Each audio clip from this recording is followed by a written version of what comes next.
Welcome back to the show, folks. I'm actually working on getting some breaking news for you here, if we could, so just give me 1 second. It's something that you are going to want to hear if we can make it work. We have one segment left of the show, and I was just informed of a potentially alarming event that took place, and I want to get more information. In that vein, if we get this person that we want to get on the show here in a minute or so, we will have the opportunity to get further information. I'm going to preface this by saying I'm not totally abreast of all the details. I'm going to learn about it just like you are at the same time.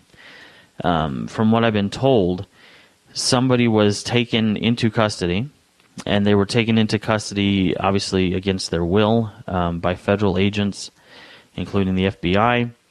The reason was not given. No evidence of the capture of said individual has been recorded. It's all, and I gotta tell you, this isn't normally our thing. We don't normally cover what would be considered outside topics, but she's going to join us now because I gotta tell you, if you read the quick report that I read, you would get goosebumps. So Kathleen Thomas, welcome to the show, Kathleen. How are you doing?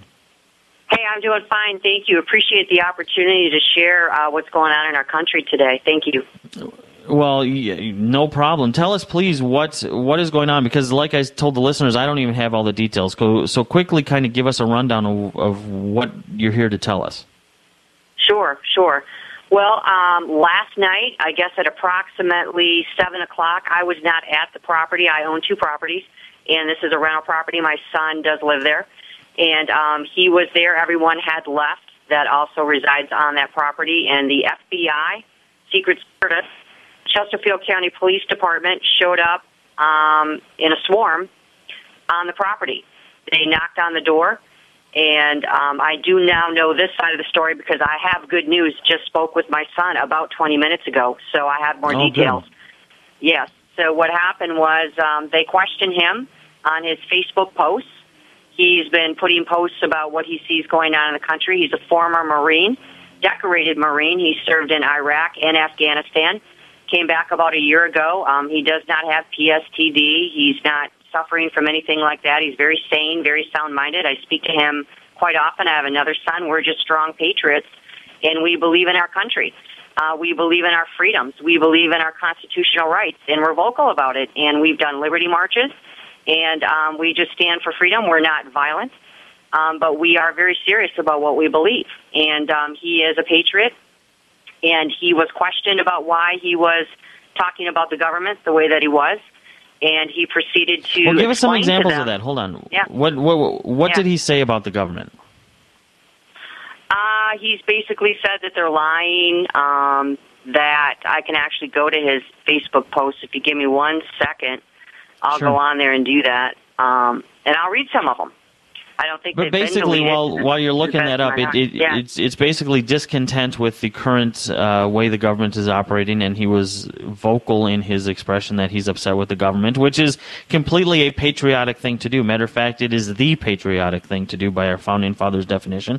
So he was being true to the Founding Fathers' call, and the FBI, Secret Service, somebody up the chain had a problem with it. And you talked to your son. He was taken into custody last night. Where is he today? What state is he in? Has he been abused in any way? What's going on currently? Yeah. Well, actually, here's what happened. Let me just continue, and then I'll get those Facebook posts for you. Give me 1 second. Sure. But what happened was, he was told, questioned about why he was making those comments, and he was very calm. He was not violent. He said, and I was not there, so I'm going by what Brandon told me, but he basically said, well, I have some disagreements with the country and the government and the way that it's being run and things that are going on, and proceeded to share some of those things with them, and they said, well, you need to come with us. And he did not resist their arrest. So the problem here is I've been told many, many lies, okay? Here's the problem. The problem is, well, let me tell you the story that went down, and I'll tell you what they told me. But he was handcuffed, was not read his rights. I want that to be heard very clear. He was not read his rights. He was handcuffed, put in the back seat of a Chesterfield County, Virginia Police Department vehicle, and taken directly to John Randolph Hospital, psychiatric hospital in Hopewell, Virginia, and that is where he is right now. Now, what I was told by an FBI agent, her name is Agent Sherry Granger. She called me on the phone and she said, "I'm with the FBI, and we have taken your son." And he has been arrested by the Chesterfield County Police Department because he assaulted and resisted arrest. He assaulted an officer and resisted arrest. This is what she told me. And he's been arrested and taken to the Chesterfield County Police Department. I said, "Okay, is that where he's at now?" And she said, "Yes." And I said, "Okay, well, I'm going to, call over there, head over there." She began to ask me questions if he was, having any issues relating with people as far as, being violent or things of that nature. I said, "No, he's fine." I said, "He has strong beliefs in his country. He's a patriot. There's things that he does not agree with that's going on in our government," and he was very vocal about it. I said, "I know he's posted on Facebook. I've seen those posts, and he truly wants to see some changes in our country." And I said, "Now, the best of my knowledge, we still have the First Amendment right. I'm thinking freedom of speech, correct?" She said, "Yes, we still have freedom of speech." I said, "Okay, so what is the problem?" And she said, "Well, the threats that he was making were terrorist in nature." And I said, "Okay. All right, well, I will go ahead over to the county police department and see if I can't figure out things there." So she wouldn't give me any more information. I went over there, and after about, 15, 20 minutes of the runaround, I was told a supervisor would come out. And a supervisor did not come out, but two police officers walked in from out of the street there, walked in, and they introduced themselves to me. And I said, "Oh, do you know what's going on?" And we have this on video, by the way. All of this is on video. We don't have Brandon being confronted by the FBI, but we have him taken away in handcuffs and put in the backseat of a car because the other son arrived and got that on videotape. Okay, I only have a little over a minute. I only have a little over a minute, so I want to get to: is he being charged with any form of terrorist act or anything related to why the FBI Secret Service were originally at the house, or is he only being charged with the resistance? Yeah, well, here's the deal: he never resisted arrest. He never assaulted a police officer. He was handcuffed and carried away. Yeah. He does not know. I just hung up with him, and he has no idea why he's being held. He was told that he would see a judge on Monday. That was the last thing that was told to him. He has no idea why he's there. Nurses are asking questions. They're evaluating him, and that's where we stand. Wow. Okay, so to sum up, your son was arrested 7 p.m. yesterday. Secret Service, FBI was present at the arrest, which means it was obviously for the reason they were there was his expressed discontent with the government and his Facebook posts. They arrest him initially with no report of the arrest, and they take him to a mental hospital at John Randolph Hospital.